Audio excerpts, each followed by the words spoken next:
하나님의 안아주심, 하나님의 안아주심, 안아주심 두 번째 시간인데요. 사람은 접촉의 존재입니다. 손을 잡으면 좋죠. 또 이렇게 안기면 좋고 안아주면 좋아요. 1995년에 미국에서 있었던 일입니다. 매사추세주 웨스터민스터에 있는 메모리얼 병원에서 있었던 일인데요. 카이리와 브리엘, 이 쌍둥이 자매가 태어났대요. 미숙아로 태어나서 쌍둥이 자매 중에 한 명 브리엘이 건강 상태가 매우 나빠졌어요. 규정상 쌍둥이를 같은 인큐베이터에 넣지 않는데 간호사였던 게일 카스파리안이라는 사람이 규정을 어기고 위험을 무릅쓰고 건강한 카이리와 함께 인큐베이터에 브리엘을 넣었어요. 그랬더니 카이리가 브리엘을 이렇게 감싸는 거예요. 안아주는 거예요.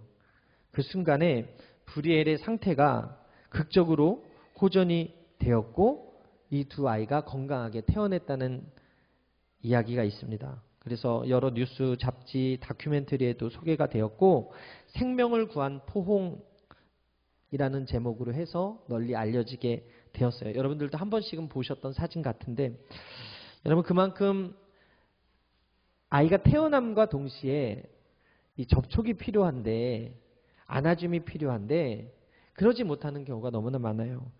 여러분 우리 몸이 혈구, 혈장으로 나뉘는데 이 혈구가 45%, 혈장이 55%예요. 적혈구는 대부분 44%를 차지하고 산소 운반을 담당하고 병균이 왔을 때 싸워주는 거는 백혈구거든요. 이 백혈구는 우리 몸의 1%밖에 안 되는 소수지만 몸의 면역력을 책임지고 외부에서 이렇게 침입하는 세균과 바이러스 그리고 암세포랑 싸운다고 우리가 알고 있어요. 공격한다고 알고 있죠. 그런데 의사들의 말에 의하면 백혈구가 침입한 균을 총 들고 싸우는 것처럼 공격하는 것이 아니라 조용히 그 균을 앓는다는 거예요.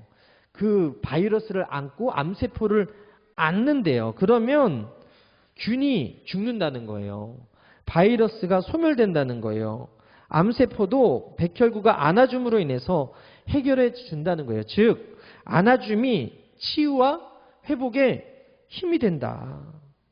우리나라 보건복지부에 따르면 고아수 베이비 박스에 버려지는 아동수에 대한 가장 최신 정보를 알아보니까 2023년 기준에서 아동시설 즉 고아원에 보호받고 있는 아동이 3,000명 정도 되고 부모가 양육할 수 없어서 영아를 안전하게 두고 갈 수 있도록 만든 그 베이비 박스에 2023년 기준으로 150명 정도, 100명에서 150명 사이 되는 아이들이 유기돼서 버려졌다고 합니다. 안아줌이 필요한 아이들이고 안아줌이 대상이 있어야 하는데 그렇게 안기지 못한 환경 속에서 고통당하는 아이들이 있더라는 것이죠. 여러분 제가 예전에도 한번 설교하면서 했었죠. 우리 하은이가 코로나에 걸려서 갇혀 있는데 그 당시는 지금처럼 코로나 걸린다고 지금은 코로나 걸려도 격리하지 않지만 그 당시는 꼭 일주일 동안 2주일 동안 격리가 돼 있어야 되는 상황 속에서 그 코로나 걸린 그 아들이 방에서 뭐라 그래요. 밥 달라고 간식 달라고 소리쳤다고 그랬잖아요.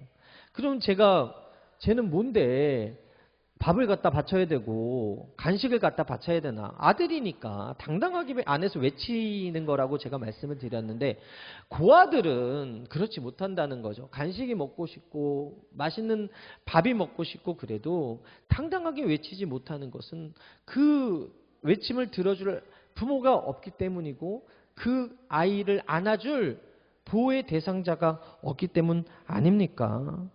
여러분 우리가 전도해야 되는 이유가 무엇입니까? 지금도 불안하고 두렵고 이 광야 같은 인생을 혼자서 힘으로 살아가는 사람들이 너무나 많이 있어요. 바람 불어도 괜찮대요. 네, 바람 불어도 괜찮대요. 파도가 일어도 괜찮대요. 나는 용감하니까 괜찮대요. 그런데 인생 살아보니까 그렇지 않더라는 거죠. 청년들이 54만 명이 지금 히토코모리라고 해가지고 방 안에 갇혀가지고 외부에서 경제활동해야 되는 친구들이 이제는 모든 것을 포기하고 편의점에 갈 때만 외부 외출을 하는 그런 시대가 되었다라는 것은 그만큼 우리가 안아줌이 필요한 사람들이 많이 있는 거예요. 돌봄이 필요한 사람들이 많이 있는 거예요. 우리가 전도해야 되는 이유가 뭐예요? 하나님은 오늘 성경에 안아주시는 하나님으로 표현되어 있는 거예요. 온 세상 날 버려도 나를 포기하지 않으시고 나를 보호하시고 안아주시는 그 사랑 앞에서 우리가 아버지 품으로 돌아오면 느끼는 감정이 뭐예요? 평안과 기쁨과 감사 아니겠습니까? 탕자가 집을 떠나서 아버지 집을 생각했을 때 그 아버지는 그 탕자를 매몰차게 한 것이 아니라 푹 안아줬다라는 거죠. 그리고 그 아들을 환대했다라는 거죠. 그리고 아들의 지위를 회복시켜 주었다라는 것이죠. 마찬가지 세상에서 그들이 아버지 집을 생각할 수 있도록 우리가 전해야 된다는 거예요. 하나님의 뜨거운 그 사랑을 전하기 위해서 우리를 사명자로 불러주셨다. 먼저 우리가 오늘 이 야훼 전에서 이 거룩한 성전에서 하나님의 그 포근한 안아주심을 경험하는 은혜가 있게 되기를 바랍니다. 그래서 저는 여러분들이 몸에 병을 갖고 질병을 갖고 왔다고 할지라도 여러분들이 일주일간 살아오면서 많이 힘들고 어려운 마음을 가지고 왔다고 할지라도 오늘 하나님의 전에 오셔서 하나님의 말씀을 통하여 안아짐을 경험함으로 말미암아 그 병이 치료함 받고 그 문제가 해결함 받고 그 마음에 있는 염려와 걱정과 불안과 근심의 문제가 해결함 받는 은혜가 있게 되기를 주님의 이름으로 축원합니다. 그래서 오늘 두 가지 나누어 볼 텐데 첫 번째 따라하겠습니다. 두려워할 때 안아주심. 29절인데요. 우리 함께 읽겠습니다. 시작. 내가 너희에게 말하기를 그들을 무서워하지 말라 두려워하지 말라. 여러분 우리 하나님은 두려워하지 마 무서워하지 마라고 말만 하는 분이 아니에요. 멀리서 그냥 무서워하지 마, 두려워하지 마. 여러분, 그 놀이동산에서 아이가 엄마를 잃어버리면 아이가 막 울잖아요. 그럼 아저씨와 아줌마는 애 엄마 어디 갔어요? 막 그러면서 얘야 울지 마. 그리고 그냥 가잖아요. 그런다고요. 아저씨 아줌마는 그런 존재예요. 그런데 그 울고 있는 아이를 발견한 엄마는 어떻게 해요? 한달음에 달려와서 꼭 안아주면서 울지 마, 엄마 여기 있잖아, 괜찮아 그렇게 얘기하는 거예요. 우리 하나님도 마찬가지. 이 광야 가운데 거하는 이스라엘 백성들이 얼마나 무섭고 두려웠겠어요. 그런데 두려워하지 마, 걱정하지 마, 무서워하지 마 말만 하셨나요? 우리가 성경을 읽어보면 그런 분이 아니라는 거예요. 여러분 아담과 하와가 선악과 사건 이후로 우리 모두는 존재의 불안, 즉 두려움을 갖는 존재예요. 소설가 계지영 씨의 그 하늘을 나는 물고기라는 책에 나오는 내용인데요. 십수년 전에 미국의 뉴시즈 펜이라는 철도 업무원이 사망을 했대요.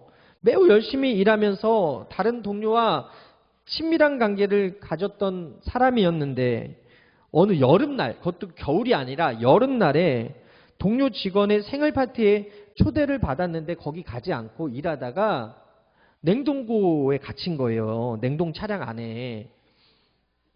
냉동 차량 안에서 작업을 하고 있는데 밖에서 누가 모르고 잠근 거죠. 갑자기 두려움이 엄습한 거예요.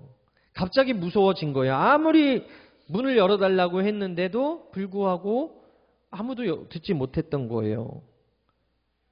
그리고 나서 그를 발견했을 때는 극심한 공포감에 죽어 있었더라는 거죠. 손톱이 구부러져 있고 설이 낀 벽에 이렇게 써 있대요. 춥다, 너무 춥다, 마이너스 12도까지 내려간 것 같다. 이렇게 써 있었다는 거예요. 근데 조사를 해보니까 냉동차는 그날 고장이어서 냉동 기능을 상실했었고 그 냉동실의 온도는 10도밖에 안 됐었다는 거예요. 그 사람이 갇힌 지 약 부검 결과 45분 안에 죽었다는 결론이 내려졌는데 자신의 그 두려움과 심리적 생각 때문에 체험으로 인해서 그냥 죽은 거예요. 여러분, 이게 미국에서 실제로 일어났다, 100년 전에 일어나라고 이렇게 소개를 하지만 명확한 보도자료, 경찰 기록은 없이 실제로 심리학자 자기계발서에 주로 예화로 이렇게 사용되는 그런 내용이거든요. 그러나 확실한 게 뭐냐면 두려움은 사람을 죽일 수 있는 무서운 힘을 가지고 있다. 여러분, 한 번도 두려움이 없었던 사람이 있어요? 여러분, 항상 우리는 두려워하고 우리는 항상 어떤 문제를 가지고서 스트레스를 받아요. 뉴턴의 제3법칙, 작용이 있으면 반작용이 있잖아요. 우리가 두려운 마음을 갖는 순간에 그 두려움에 문제들이 생기는 거예요.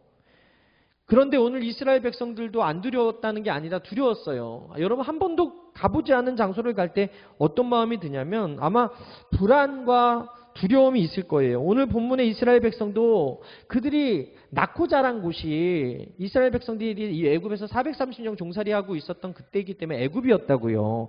애굽을 떠난 적이 없었던 사람들, 애굽의 고센 땅을 떠난 적이 없었던 사람들인데 무작정 모세가 나가자고 하니까 따라 나선 거예요. 미래를 알지도 못한 채 물이 없는 광야로 내몰린 거예요. 두려움을 안 가진 게 이상하죠.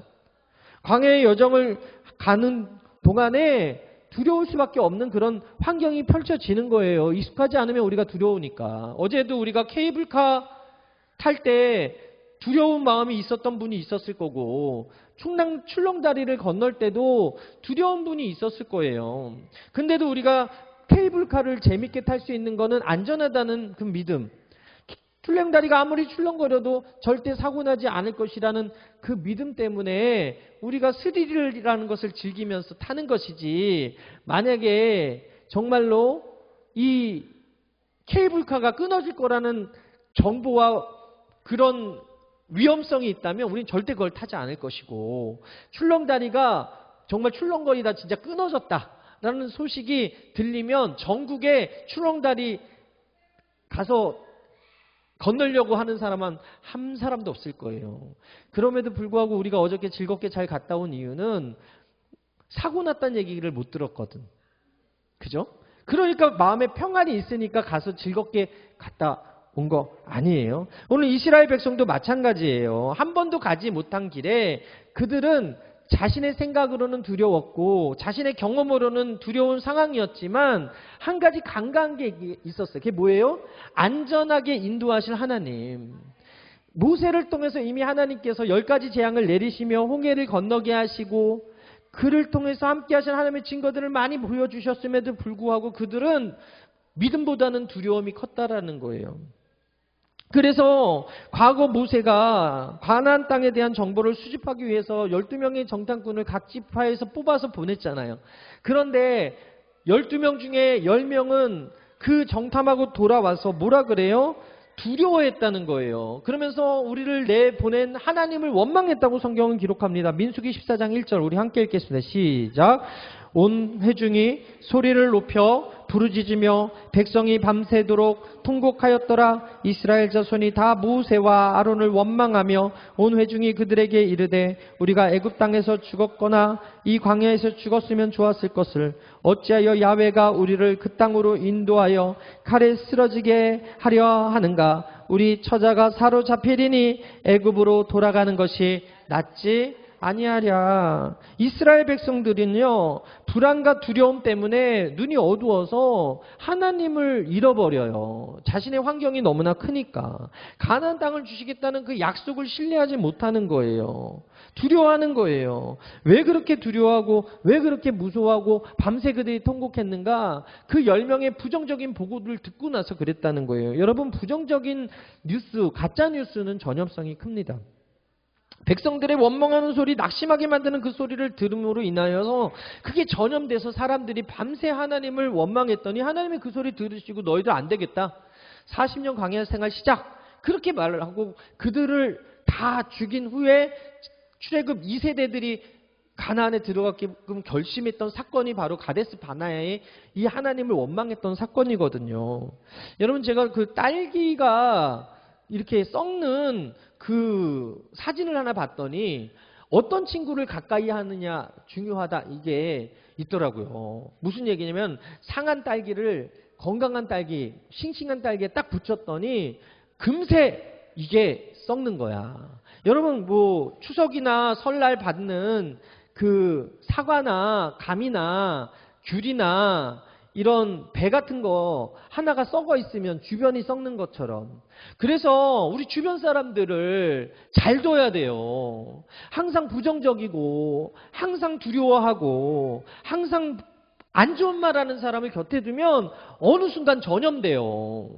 그래서 저는 바라기는 여러분들이 그런 사람을 가까이 하지 않게 되길 바라고, 여러분들이 그런 사람이 되지 않게 되기를 바랍니다. 여러분들이 이곳에 오신 것은 세상이 모르는, 세상이 발견하지 못한, 세상이 알지 못하는 그 하나님을 알기 때문에 오신 거 아니에요. 하나님은 여러분들에게 두려워하지 말라고 하는 거예요. 염려하지 말라고 하는 거예요. 걱정하지 말라고 하는 거예요. 그런데 그 말을 똑같이 들었는데도 불구하고, 똑같이 은혜를 받았다고 함에도 불구하고 늘 부정적이고 입술로 원망하고 안 좋은 것들을 이야기한다면 여러분 그분을 가까이 하시면 안 돼요. 저는 이 교회 하나도 없다고 생각해. 저기 여의도 순복음교회 뭐 어디 지성전에 있을지 몰라도 우리 여의도 순복음 횡성교회는 한 명도 없을 거라 믿습니다. 그런데 우리가 교회 안에서만 머물러 사는 게 아니라 우리가 사는 그 바운더리 안에 관계하는 그 회사 사람이나 동료들 중에서도 늘 같은 현상을 보고서 부정적으로 얘기하는 사람이 있지 않습니까? 여러분 그런 사람을 가까이 하면 어느 순간 내 입술이 그렇게 부정적으로 되는 거예요. 건강한 그 사람이, 건강한 딸기가 그 병든 딸기와 곰팡이 쓴 딸기가 붙어버리니까 금방 곰팡이가 쓸어버리는 것처럼. 그래서 저는 여러분들이 정말 옆에 항상 긍정적이고 적극적이고 창조적인 사람들을 두게 되길 바라고, 여러분들이 그런 사람이 되시기를 주님의 이름으로 축원합니다.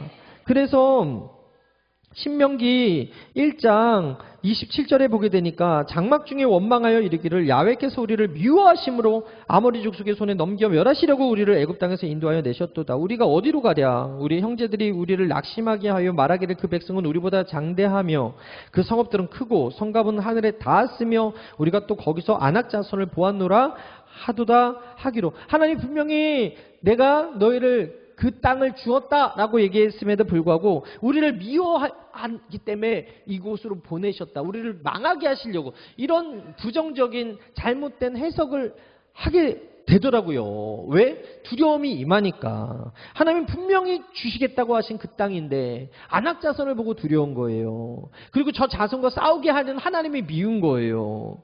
여러분 정탐꾼의 말에 백성들이 밤새 통곡을 했어요. 그러자 모세가 하나님이 우리를 안고 계시니까 두려워하지 말라고 그렇게 권면하고 있는 거예요. 똑같아요. 우리가 광야 같은 인생을 살면서 안악자손과 같은 사람들을 봐요.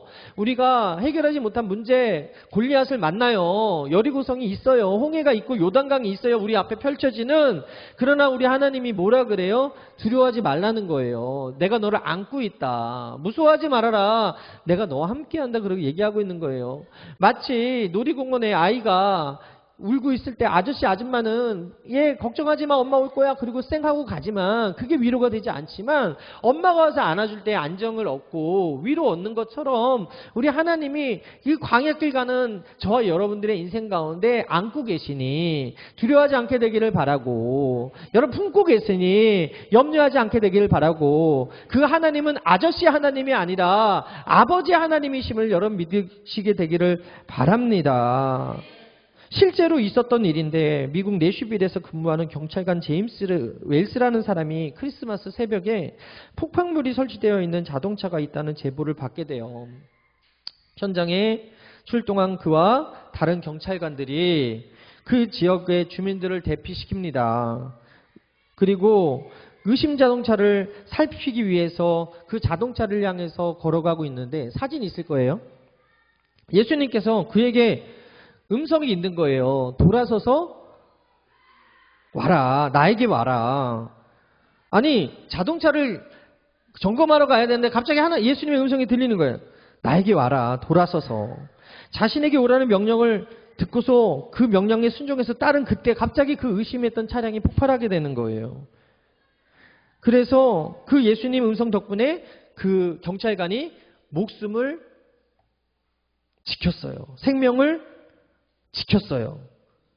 여러분, 저는 이 음성이 이 경찰관에게만 해당된다고 생각하지 않아요. 저와 여러분들에게도 그 음성을 지금도 말씀을 통해서 들려주고 계시다라는 거예요. 사랑하는 여러분, 이 주일에 나와 말씀 듣는 여러분들에게 우리 주님이 여러분들을 안고 계세요. 주님이 말씀을 의식하지 못하면 우리가 이스라엘 백성들이 그랬던 것처럼 두려움과 의심과 불안과 원망을 안고 살아갈 수밖에 없어요.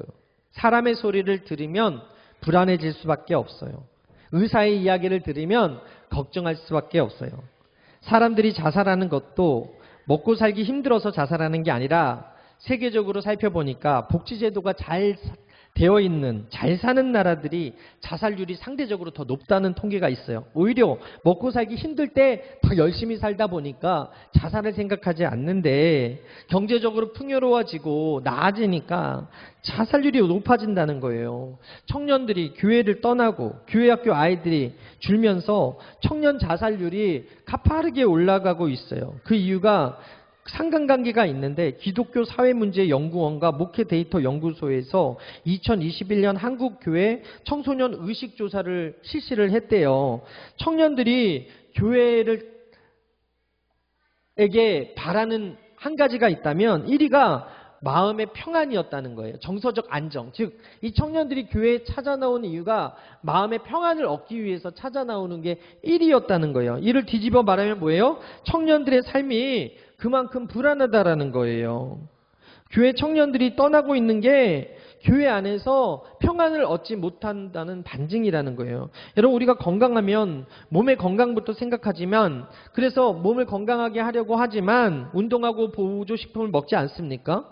정기적인 건강검진을 받지 않아요? 그런데 성경의 많은 설교나 신앙서적에서 성경에서 두려워하지 말라 하는 말씀이 365번 있다라는 설교 여러분 들어보셨잖아요. 근데 이제 개역개정 설교 성경을 보게 되니까 두려워하지 말라라고 하는 그 단어가 한 70에서 80번 정도 나오고, 영어 성경 fear not, do not be afraid, be not afraid 같은 이런 두려워하지 말라라는 말이 한 100번 정도 나온다고 해요.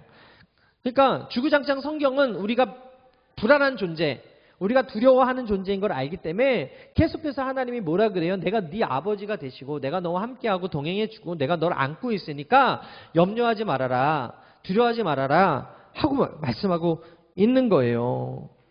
여러분, 아버지가 자기 자녀를 위험 가운데 안아주듯이 하나님께서 두려움 가운데 있던 이스라엘 백성들을 안아서 이끌어 주셨어요. 지금도 하나님의 인도하심은 우리의 앞서 보호해 주시고 우리와 함께 동행해 주심으로 여러분들을 보살펴 주시고 있다. 이사야 43장 1절 이하에 야곱아 너를 창조하신 야훼께서 지금 말씀하시느니라. 이스라엘아 너를 지으신 이가 말씀하시느니라. 너는 두려워하지 말라. 내가 너를 구속하였고 내가 너를 지명하여 불렀나니 너는 내 것이라. 내가 물 가운데로 지날 때에 내가 너와 함께 할 것이라. 강을 건널 때에 물이 너를 침몰하지 못할 것이며 내가 불 가운데 지날 때에 타지도 아니할 것이고 불꽃이 너를 사르지도 못하리니. 사랑하는 여러분, 우리가 어떤 상황 속에서도 하나님은 방관하고 있는 것이 아니라 우리를 보호하고 계신다. 우리를 지키시고 계신다. 우리가 살아가는 시대는 신앙생활하는데 굉장히 낙심이 많은 시대예요. 사람들이 원망의 소리를 들을 수밖에 없는 그런 시대예요. 그런 상 가운데 수많은 변수를 만날 수 있어요. 그런데 신명기 1장에 하나님께서 두려워하지 마, 무서워하지 마, 내가 너를 안고 품고 있어 라는 이 말씀이 이 시대를 살아가는 광야 같은 인생길을 걷고 있는 저와 여러분들에게 정말 힘이 되고 위로가 되는 말씀이 되기를 바랍니다. 오늘 두려워하는 하나님의 백성들을 특별히 하나님이 보호하고 계신다. 이사야 46장 3절에 배에서 나무로부터 내게 안겼고 태에서 나무로부터 내게 품 기운 너희여 너희가 노년에 이르기까지 내가 그리하겠고 백발이 되기까지 내가 너희를 품을 것이라. 내가 지었은즉 안을 것이요 품을 것이요 구하여 내리라. 백발이 되는 그때, 아무도 안기지 못하는 그때 하나님께서 여러분 안아주신대요. 여러분 요양원 어르신들 제가 손만 잡아줘도 좋아해요. 근데 안아주면 더 좋아해요. 근데 우리가 남사스럽다고 나이가 이제 7순이 넘고 8순을 바라보고 있기 때문에 나는 괜찮아라고 생각하시는 분들이 있다면 그렇지 않다는 거예요. 위로가 필요한 거예요. 지난주 새벽에 우리 어떤 성도님이 너무나 불안한 마음으로 오셔서 제가 꼭 안아드렸어요. 그리고 기도해드렸어요. 그때 위로를 받으시더라고요. 남자분이었는데. 여러분 그런 존재예요. 우리가. 우리 나이가 많다고 불안할 일이 없어요? 아니라는 거예요. 있어요. 그때 하나님은 우리가 불안하고 두려워하고 염려하는 것이 아니라 안기길 원하신다. 주의 친절한 팔에 안기세 우리 마음이 평안하리니 항상 기쁘고 복이 되겠네. 영원하신 팔에 안기세 주의 팔에 크신 팔에 안기세 주의 팔에 영원하신 팔에 안기세. 영원하신 그 팔에 안기는 여러분 되시기를 바랍니다. 그래서 두려움과 염려와 걱정과 불안을 다 떨쳐버리고 주님이 주시는 평안을 얻고 돌아가게 되기를 바랍니다. 두 번째 따라합니다. 괜찮아 하시며 안아주심. 신명기 1장 32절입니다. 함께 읽겠습니다. 시작. 이래 너희가 너희의 하나님 야훼를 믿지 아니었도다. 믿지 않으면 버리면 되지. 믿지 않으면 그냥 끝내면 되지. 그럼에도 불구하고 안아주시고 그럼에도 불구하고 포기하지 않으시는 분이 누구다? 하나님이시다. 이스라엘 백성들이요 하나님이 참 많이 실망시킨 것을 우리가 보지 않습니까? 민수기 14장 22절에 내 영광과 애국과 광야에서 행한 내 이적을 보고서도 이같이 10번이나 나를 시험하고 내 목소리를 청종하지 아니한 그 사람들은 이라고 이야기하는 것은 하나님 화가 났다는 거예요. 야, 내가 너희들을 위해서 얼마나 많이 돌보고 함께하고 기사와 이적들을 보여줬는데도 불구하고 나를 실망시키냐, 나를 시험하냐, 내 목소리를 청종하지 않니? 그렇게 속상함을 모세에게 표현하고 있는 거예요. 그래서 10번이나 시험한 그들을 심판하지 않으시고 끝내고 새로 시작하지 않으시고 괜찮다고 말씀해 주시는 거예요. 안아주시더라는 거예요. 그렇게 참아주시는데 계속해서 원망하니까 여러분 모세에게 뭐라 그래요? 야, 안 되겠다. 너로 인해 내가 다시 시작해야 되겠다. 다 죽여버리고 내가 네 씨로부터 다시 시작할게. 그랬더니 모세가 중보하잖아요. 생명책에서 제 이름을 지어주시더라도 그들을 용서해 주세요. 여러분 자식 키워보신 분들 아실 거예요. 제가 어저께요 애들이 잠을 안 자가서 너무 화가 나가지고 애들 잡았어요. 어저께 그냥 밤 11시 넘어서. 예, 진짜 엄청 혼냈어요. 주일인데 빨리 자야지. 엄마 아빠가 방에 있는데도 들락거리면서 잠 안 자고 그래서 제가 어제 엄청 화를 내고 걔네들 막 잠 안 재우고 막 청소시켰어요. 그런 자식들이 사고치거나 자식들이 말 안 들으면 부모가 입술로는 야 이놈의 자식들아 그러면서 너 죽고 나 죽자 그러잖아요. 차라리 나가 죽어라 그러잖아요. 연애 끊자라고 얘기하잖아요. 화가 나면. 근데 그게 진심입니까? 자기도 안 죽잖아요. 자식도 안 죽이잖아요. 하나님도 마찬가지. 얼마나 화가 나면 야 모세야 너로부터 다시 시작할게 그렇게 얘기했는데 성경을 보면 그래도 내 자식 그래도 내 백성 괜찮아 실수할 수 있지 괜찮아 그럴 수 있지 다음에 잘하자 그러면서 토닥여 주시더라. 안아주시더라는 거예요. 여러분 이스라엘 백성들이 바벨론 포로로 잡혀가기 전에도 하나님의 수많은 선지자들을 통해서 하나님의 음성과 하나님의 진심과 하나님의 본심과 하나님의 말씀을 전했음에도 불구하고 돌아와라 우상 숭배하지 말고 돌아와라 음란과 폐역 가운데 돌아서라 그랬잖아요. 그럼에도 불구하고 그들이 범죄하지 않았습니까? 보세요. 11장 1절 이하 함께 읽겠습니다. 시작. 이스라엘이 어렸을 때 내가 사랑하여 내 아들을 애굽에서 불러내었거늘 선지자들이 그들을 부를수록 그들이 점점 멀리하고 바알에게 제사하여 아로새긴 우상 앞에서 분향하였으리라. 그러나 내가 에브라임에게 걸음을 가르치고 내 팔로 안았음에도 내가 그들을 고치는 줄을 그들은 알지 못하였도다. 하나님께서 이스라엘을 부르면 부를수록 그들은 멀리 떠나고 멀리 떠났어요. 탕자의 아버지가 그를 붙잡으려 했지만 그는 아버지 품이 싫었어요. 세상이 더 좋을 거라고 생각했어요.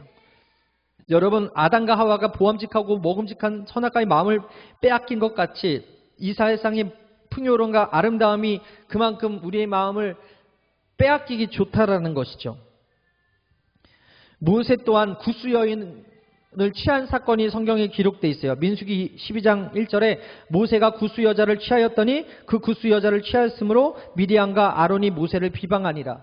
분명히 비방받아 마땅할 첩을 취하고 어떻게 보면 구스 여인, 이방 여인을 취했던 사건이기 때문에 어때요? 심판받아 마땅하고 혼나도 되는데 하나님이 모세를 혼낸 것이 아니라 성경에 보게 되니까 미디안과 아론을 혼내주시고 모세에게는 괜찮대요. 민수기 12장 5절 이하에 야훼께서 구름 기둥 가운데로 강림하사 장막문에 서시고 아론과 미리암을 부르시는지라 그 두 사람이 나와가매 이르시되 내 말을 들으라. 너희 중에 선지자가 있으면 나 야훼가 환상으로 나를 그에게 알리기도 하고 꿈으로 그와 같이 말하기도 하거니와 내 종 모세와는 그렇지 아니하니 그는 내 온 집에 충성함이라. 그와는 내가 대면하여 명백히 말하고 은밀한 말로 하지 아니하며 그는 또 야훼의 형상을 보고는 너희가 어찌하여 내 종 모세 비방하기를 두려워하지 아니하냐. 여러분, 어찌 보면 모세가 잘못하고 실수 같은데 하나님은 모세를 혼내는 것이 아니라 미리암과 아론을 혼내주시고 있는 거예요. 이스라엘에 많은 여인들도 있는데 하나님은 모세가 구스 여인을 취한 거 분명히 잘못된 거 아시면서도 모세가 아니라 충성된 그 모세라고 이야기하시면서 괜찮다고 얘기하시면서 미디안과 아론을 혼내주시고 그 주도했던 그 미디안에게는 문둥병을 허락하시잖아요. 이것을 보면서 무엇을 느끼십니까? 완벽하지 않아요. 우리도 예수 믿으면서 죄 한 번도 지지 않은 사람이 없잖아요. 우리 늘 실수하고 넘어지잖아요. 그때마다 하나님이 심판의 칼날을 뽑아가지고 다 죽였으면 우리 한 사람도 여기 있을 수 없어요. 목사는 죄 안 져요? 장로님들은 죄 안 지세요? 권사님들은 어떠세요? 우리가 다 실수해요. 근데 하나님이요, 괜찮다 하는 거예요. 네가 나에게 충성했니? 괜찮다는 거예요. 여러분, 베드로 실수해도 예수님 괜찮다는 거예요. 우평강도 살인죄예요. 죽어가요. 근데 너와 오늘 네가 나와 함께 낙원에 있을 거야. 그렇게 용서해 주시잖아요. 여러분, 우리가 사람으로 봤을 때, 도덕적 잣대로 봤을 땐 손가락질 당해도 돼. 죽었으면 좋겠어. 근데 하나님 괜찮대요. 우리 하나님 그런 하나님이에요. 용서하시는 하나님. 괜찮다고 말해주시는 하나님. 그렇게 품에 안아주시는 하나님. 여러분, 예전에 제가 설교한 내용에서도 개는 훌륭하다 이야기 기억하시는지 모르겠어요. 치아와가 있는데 이 개가 엄청 짖어요. 엄청 짖어요. 이 조그만 개. 그래가지고 솔루션이 뭐냐면 엄청 때리라는 거예요. 짖을 때마다 주인이. 근데 20대 처자가 이 반려간 이 치아와가 너무 예쁘니까 못하겠다는 거예요. 울어. 이 개가 주인 믿고 그렇게 짖어대는 거예요. 그 주인이 훈육해야 되는데 주인이 못하겠다는 거예요. 하나 개도 주인이 믿어주고 사랑해주니까 괜찮다고 얘기해주니까 세상 세상 무서운지 모르고 하룻밤 강아지 범 무서운지 모르고 짖어대는 거예요. 실제로 예전에 미국 지역신문에 나왔던 내용인데 사냥개 2마리가 호랑이를 잡은 사건이 있었어요. 한시대 총장을 지녔던 정태기 교수님께서 유학 시절에 사업가를 만났는데 바베큐 파티에 초대됐어요. 온갖 종류의 고기 중에 호랑이 고기가 있다는 거예요. 너무 신기해가지고 어떻게 호랑이 고기를 여기다 갖다 놓으셨어요? 그랬더니 사냥개 2마리가 잡았다는 거예요. 무슨 말인가 봤더니 사냥을 나갔는데 눈이 오는 날 사냥을 나갔는데 개들이 호랑이를 쫓았더니 호랑이가 나무 위에 올라가서 벌벌 떨고 있는 거를 저격총으로 쏴서 죽였다는 거예요. 이게 겨자씨의 내용에 나왔었거든요. 개들이 주인과 함께 하면 호랑이도 무서워하지 않는 거예요. 개가 주인의 사랑을 받고 쓰다듬을 당하니까 범도 무섭지 않은 그런 용맹한 개가 되더라. 자기 힘으로는 호랑이 이길 수 없지만 주인이 가지고 있는 그 총으로 한 번도 실패가 없었던 것을 경험했던 그 개가 호랑이도 잡더라. 여러분 오늘 본문에 보게 되면 하나님이 이스라엘을 사랑하신다는 고백 아닙니까? 30절 이하에 너희보다 먼저 가시는 너희 하나님 야훼께서 애굽에서 너희를 위하여 너희 목전에서 모든 일을 행하신 것 같이 이제도 너희를 위하여 싸우실 것이며 광야에서도 너희가 당하였거니와 사람이 자기 아들을 안는 것 같이 너희 하나님 야훼께서 너희가 걸어온 길에서 너희를 안으사 이곳까지 이르게 하셨느니라. 괜찮지 않아도 괜찮다고 얘기하는 거. 실수해도 괜찮다고 하는 거예요. 네가 광야에서 나를 원망했고 나를 떠났고 우상숭배했어도 내가 그럼에도 불구하고 너희들 안아주고 괜찮다고 이야기한다. 그렇게 얘기하는 거예요. 사랑하는 여러분, 그 안으시는 선한 목자 되신 하나님이 우리 아버지가 되시고요. 그 광야 같은 인생길에 사는 저와 여러분들을 여러분 안아주시고 계심을 기억하시게 되기를 바랍니다. 오늘 말씀하세요. 괜찮으니까 나만 믿고 세상으로 나가라. 널 혼자 두지 않을 것이다. 내가 너와 함께 할 거야. 아가서 2장 10절에 나의 사랑한 자가 내게 말하여 이르기를 나의 사랑 내 어여쁜 자야. 따라합니다. 일어나. 함께 가자. 함께 가자. 여러분 이스라엘은 광야 기간 내내 하나님을 원망했어요. 우상 숭배하고 모세의 지도력을 폄훼하고 모세를 이렇게 대들었어요. 그럼에도 불구하고 하나님은 그 이스라엘 백성들을 심판했음에도 해도 괜찮은데 그들을 품고 가시더라.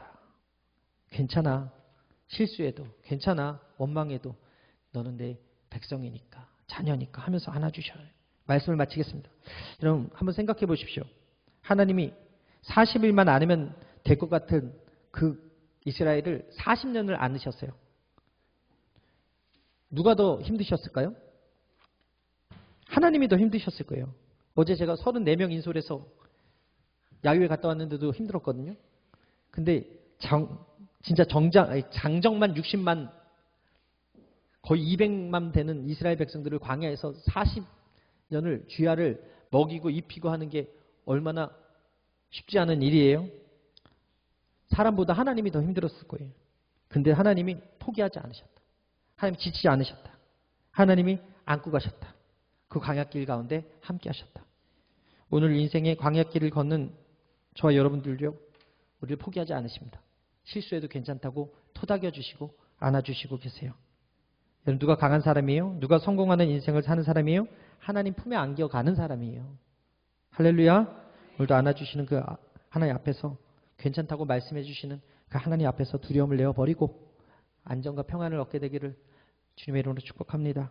그 주의 친절한 팔에 안겨서 오늘도 그 평안을 누리게 되는 여러분 되시기를 주의 이름으로 축원합니다. 함께 찬양하고 기도하겠습니다.